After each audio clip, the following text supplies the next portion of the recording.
11 uşaq anası, qəhrəman ana ordenli nənəmizin 85 yaşı tamam oldu. Bu münasibətlə hamımız bir araya gəldik. Biz Biləsuvardaydıq, qaynanam və birlikdə hazırlaşıb yardımlıya yola düşürdük. Qaynanam yardımlıda. Ara sıra vaxt tapdıqca yardımlıda olan yoldaşım nənə və babasını ziyarətə gedir. Bu dəfə isə bayram ərəfəsinə düşdüyü üçün nənənin ad günə yığışdı. Gələ bilən övladları, nəvələri, nəticələri hamısı orada. Biz öncədən tort sifariş etmişdik və bu işi baldızım etmişdi. Bu dəfə getdik Cəlilabaddan tortumuzu götürdük və yenidən yola düşdük. Yardımlının yolları çox çətindir. Ora mümkün deyil ki, öz maşınımızla düşək. Ona görə həmişə yoldaşımın dayısı gəlir və bizi evlərinə qədər aparır. Artıq orada da kiçik hazırlıqlar görülmüşdü. Süfrə hazır idi. Gələn qonaqlar hər bir süfrə başında yığışdı. Sonra isə tortu gətirdilər və çay süfrəsi oldu. Nənəmiz şamları da üfürdü, amma ondan öncə baba öz ürək sözlərini dedi. Bu video səhifəmdə də var.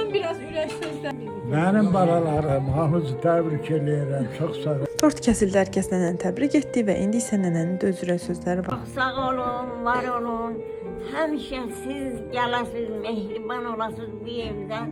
50 ailə ilə, 50 uşaqla, 50 böyüklə. Həmiz bir-biri ilə mehriban olasınız.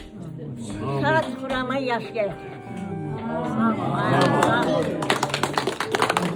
Çox səmimi, çox doğma bir gün oldu və günümüz yekunlaşdı. Artıq hər kəsdən sağollaşıb. Allah nənəmizə can sağlığı versin. Belə gözəl günlər yaşamaq hər kəsə nəsib olsun.